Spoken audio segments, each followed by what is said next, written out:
Oke hari ini? Oke, tengok di depan nih. Banyak cikgu punya barang nih hari kan. Kamu mau tahu apa nih? Hah? Yang ini apa? Air. Oke. Hari ini cikgu mau buat kajian ataupun cikgu mau ajar tentang pelarutan dan barang benda ataupun barang yang tidak larut. Pelarutan itu maknanya benda yang larut ataupun hancur di dalam air. Tidak semua benda ni hancur di dalam air. Ada yang hancur, ada yang tidak hancur. Ada yang larut dan ada yang tidak larut. Okey. Ini apa? Daun. Okey. Coba cikgu bagi masuk daun dalam botol ni. Kita tengok dia hancur ke tidak? Tidak. Cikgu goncang tengok. Apa? Air tu apa? Daun tu masih terapung di atas air. Maknanya dia tidak larut, tidak hancur. Dan ini apa? Batu. Batu. Okey, cikgu masuk batu di dalam. Tengok. Cikgu goncang. Wah. Cikgu habis dulu goncang begini. Okey. Masih adakah batu dengan daun? Masih ada batu dengan daun di dalam kan? Maknanya batu dengan daun adalah benda yang tidak larut. Dia tidak hancur di dalam air bila kita kasih gaul dia macam ni. Nampak? Dia masih, daun masih timbul dan batu masih di dalam air. Dia masih tenggelam lagi. Okey? Okey, berbeza pula dengan barang-barang ataupun bahan yang jenis serbuk, yang jenis halus macam ni, yang serbuk. Yang ni garam. Yang ini Hajinomoto dan yang ini adalah gula. Okey. Kalau cikgu campurkan apa dia? Garam ni, garam di dalam air ni garam. Okey. Okey, ini air kan? Nampak air? Air putih, air jernih. Okey.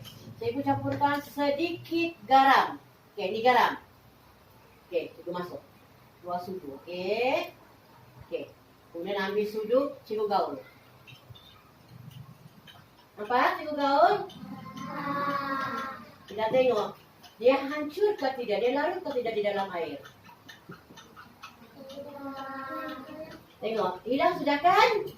Maknanya garam larut di dalam air. Dia hancur bila kita masukkan dalam air. Hilang sudah itu garam kan? Bagaimana tu garam? Tadi cikgu bagi masuk, sekarang itu garam tidak ada sudah. Bagaimana tu garam? Hah? Dia hancur, larut di dalam air. Itu bezanya. Yang larut, ni yang larut dengan yang tidak larut. Yang tidak larut ni cikgu goncang macam mana sekalipun dia tidak akan hancur. Okey. Ini garam. Kita tengok pula gula. Okey, taruh air. Okey. Ambil gula. Ini gula. Masukkan 2 sudu gula. Okey. Tengok. Gula hancur ke tidak? Hancur. Hancur di mana kamu tahu hancur belum? Tengok lagi ya. Tengok dulu. Gaul dulu. Tengok dulu. Dia larut ataupun tidak larut. Okey. Tengok. Tengok. Ada lagi gula? Dia dah kan? Hancur sudah kan ke air? Ada gula kan dalam air? Kan? Larut ke tidak larut? Larut. Gula larut di dalam air. Dia tidak hilang. Siapa mau rasa? Ada yang mau rasa? Sini awak. Tengok, rasa manis ke rasa masin? Tengok rasa apa gula. Coba awak cucah sikit. Tangan, rasa. Apa rasa dia? Manis? Manis kan? Jadi maknanya gula tu larut di dalam air. Adriana pula cuba. Coba Adriana rasa. Manis kah? Manis? Manis kah? Manis? Cucak rasa dulu. Manis? Oke. Siapa lagi mau rasa manis kah tidak? Nasri mau rasa? Coba rasa manis kah tidak? Manis? Manis? Oke, duduk. Satu kajian lagi. Ini adalah Milo. Milo, ah? Oke, Milo. Kalau kita campurkan di dalam air, sini. Di dalam air nih, Cikgu campur Milo dalam air, oke? Tengok, larut kah tidak Milo? Tadi yang Cikgu tunjukkan itu adalah benda-benda yang lut sinar, yang jernih ya, yang tiada warna. Oke, sekarang Cikgu tunjukkan Milo. Milo ni benda jenis serbuk juga, tapi dia bahan yang berwarna. Oke, tengok sini. Cikgu masukkan Milo. Oke.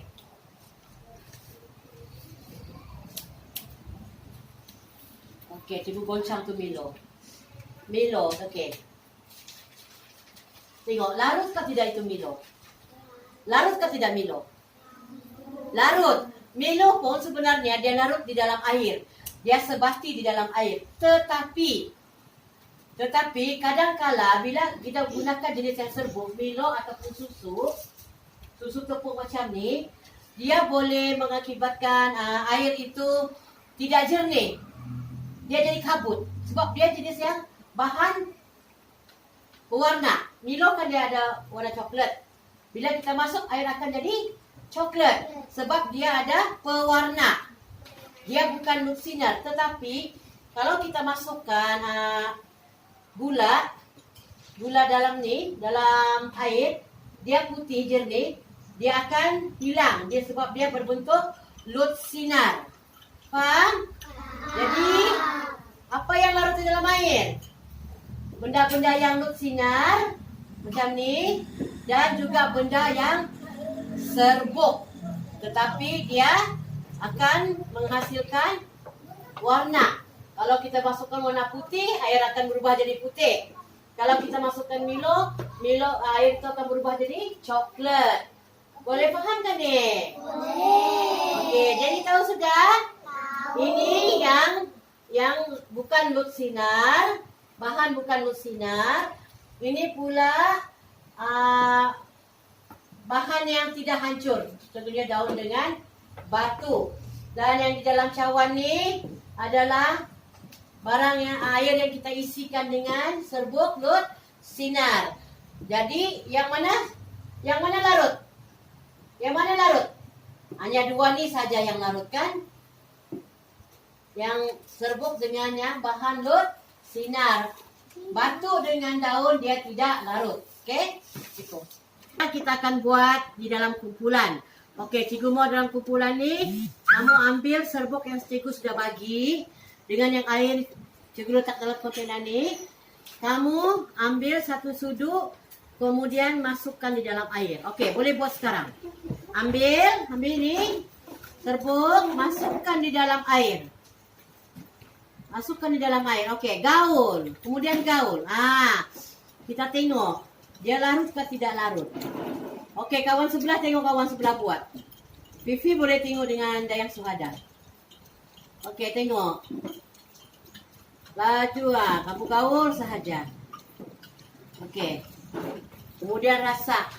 Dia masin ke dia manis? Kamu rasa tidak, jangan. Okey, rasa begini saja. Okey. Tengok. Rasa. Cuba rasa tidak? Cuba rasa dengan jari begini. Ada serbuk kah lagi? Tidak kan? Dia licin kan? Dia sudah yang kasar macam ni. Kalau ini kita pegang dia masih kasar kan? Kasar kan? Betul tidak? Okey. Bila kita masuk sini, sudah gaul tadi, kita rasa itu air. Kita rasa dia kasar atau tidak? Sudah jadi halus. Dia sudah larut, sudah sebati dengan air. Hancur sudah kan? Paham sudah? Di mana dia hancur? Di dalam air. Dia sudah jadi sebati. Dia sudah larut. Coba lagi pegang. Betul-betul pegang tu air. Kan? Tidak sudah tu serbuk kan? Coba kamu sentuh serbuk tadi. Sentuh itu serbuk. Kasar kan? Kasar kan? Betul kah tidak? Okey. Sekarang tangan masuk dalam air tu. Tengok. Tengok. Apa rasa tuh air? Dia lembut. Tiada sudah yang serbuk kan? Bagaimana itu serbuk? Dia hancur di dalam air. Oke. Oke, thank you. Terima kasih semua.